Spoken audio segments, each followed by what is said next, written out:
How now, spirit? Whither wander you? Over hill, over dale, through flood, through fire, over pond, over pale, through rush, through briar. I do wander everywhere, swifter than the moon's sphere, and I serve the fairy queen to dew her orbs upon the green. The cowlips tall her pensioners be, and in their gold coats spots you see. Those be rubies, fairy favors, in their freckles be they savors. I'll go search for dewdrops here, and hang a pearl on every cowlip's ear. Therefore farewell, good spirit, I'll be gone. Our queen and her elves come here anon. The king doth keep his revels here tonight. Take heed the queen, come not within his sight, for Oberon is passing, fell in wrath, because that she as her attendant hath a lovely boy, stolen from an Indian king. She never had so sweet a changeling. And jealous Oberon would make the child knight of his train to trace the forests wild. But she perforce withholds the loved boy, crowns him with flowers, and makes him all her joy. And now they never meet in grove or green, by fountain clear or spangled starlight sheen. But they do square, and all their elves for fear creep into acorn cups and hide them there. Either I mistake your shape in making quite, or else you are the shrewd and knavish sprite called Robin Goodfellow. Are you not he who frights the maidens of the villagry, labors in the quern, and bootless makes the breathless housewife churn, skims milk, and sometimes makes a drink to bear no bar, and misleads night wanderers laughing in their harm? Those that hobgoblin call you, and sweet pack. You do their work, and they should have good luck. Are you not he? Thou speakest aright. I am that merry wanderer of the night. I jest to Oberon and make him smile when I fat and bean-fed horse beguile, neighing in likeness of a filly foal. And sometime lurk I in a gossip's bowl, in very likeness of a roasted crab. And when she drinks, against her lips I bob, and on her withered dewlap pour the ale. Ah, the wisest ant, telling the saddest tale, sometime for a 3-foot stool mistaketh me. Then slip I from her bum, down topple she, and Taylor cries and falls into a cough. And then the whole choir hold their hips and laugh and waxen in their mirth and knees and swear. A merrier hour was never wasted there. But room fairy, here comes Oberon. And here my mistress, would that she were gone.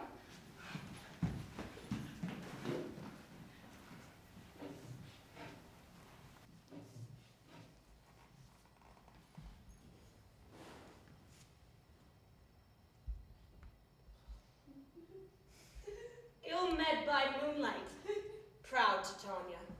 What? Jealous Oberon. Fairest, skip hence.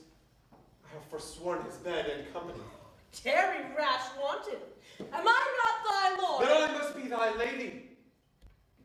But I know, when thou hast stolen away from fairyland and in the shape of Corin, sat all day playing on pipes of corn and versing love to amorous Philida.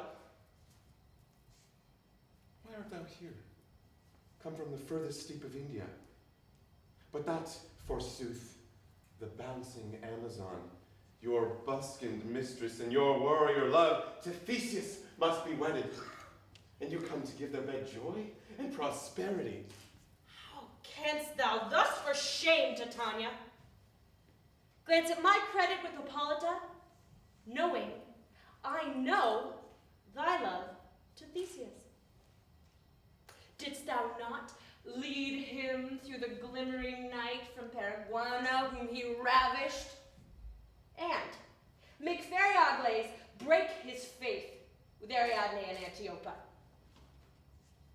These are the forgeries of jealousy. And never, since the midsummer spring, met we on hill, in dale, forest, or mead, by paved fountain, or by rushy brook, or in the beechen margent of the sea, to dance our ringlets to the whistling wind. But with thy brawls thou hast disturbed our sport. Therefore the wind, piping to us in vain, as in revenge, have sucked up from the sea contagious fogs, which, falling in the land, have made every pelting river so proud that they've overborne their continents.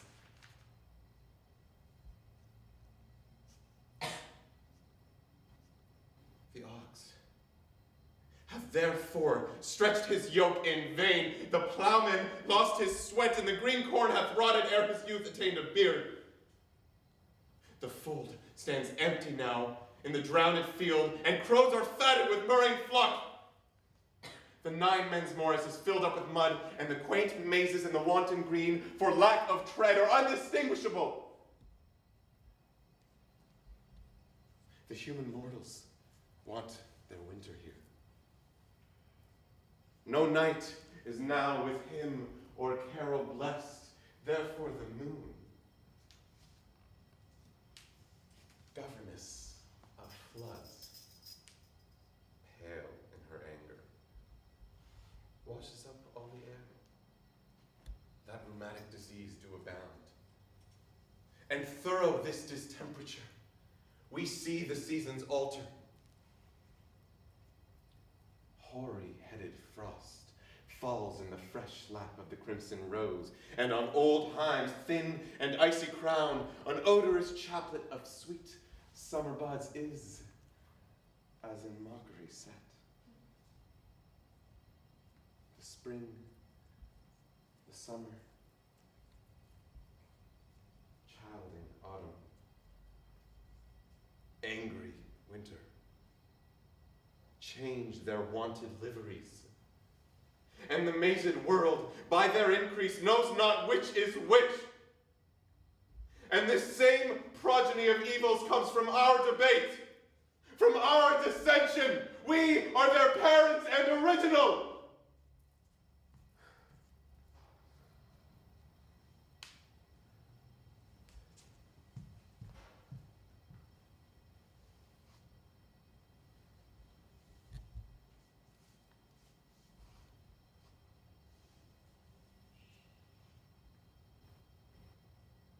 Do you amend it then?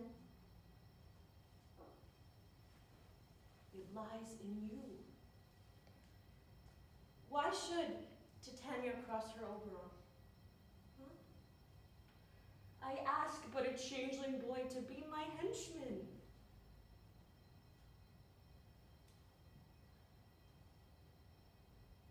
Set your heart at rest. The fairyland buys not the child of me. His mother was a votress of my order.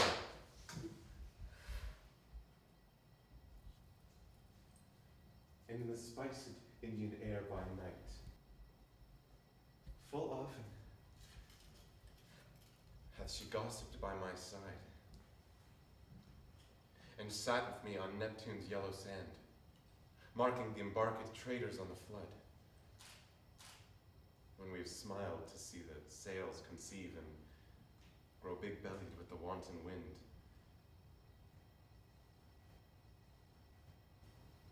Which she, with pretty and with swimming gaits following her womb, then rich with my young squire, would imitate, and sail upon the land to fetch me trifles, and return again, as from a voyage rich with merchandise.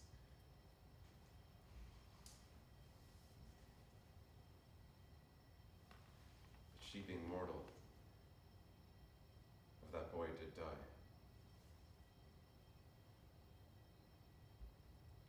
And it is for her sake that I rear up her boy. It is for her sake I will not give him up.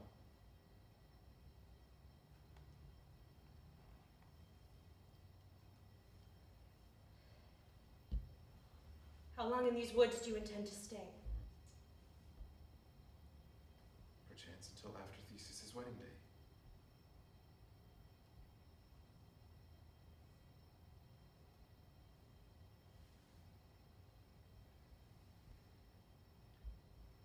If thou wilt patiently dance in our round and see our moonlight revels, go with us. If not, shun me, and I will spare your haunts.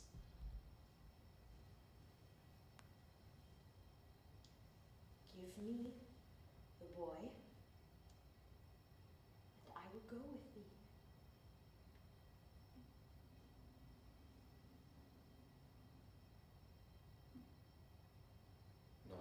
fairy kingdom. Fairies away! We shall chide downright if I longer stay. Go thy way then! Thou shalt not from this grove till I torment thee for this injury.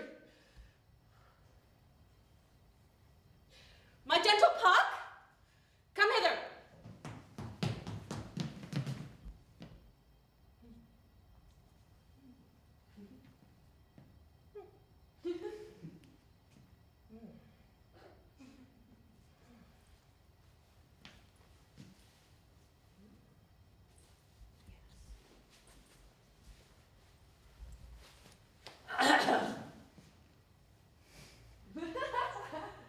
Thou rememberest, since once I sat upon a promontory, I remember. and at that time I saw, but thou couldst not, flying from the cold moon to the earth, an all-armed Cupid. And he set his aim, but I saw where the bow of Cupid fell. It fell on a little western flower. Fetch me that flower, the herb I showed thee once. The juice of it, when placed on sleeping eyelids, will make man or woman madly dote on the next living creature it sees. Fetch me that herb.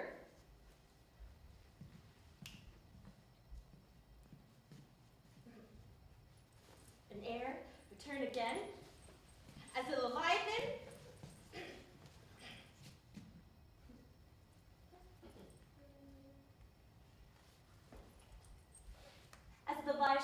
Leviathan should swim a league. I'll put a girdle around the earth in 40 minutes.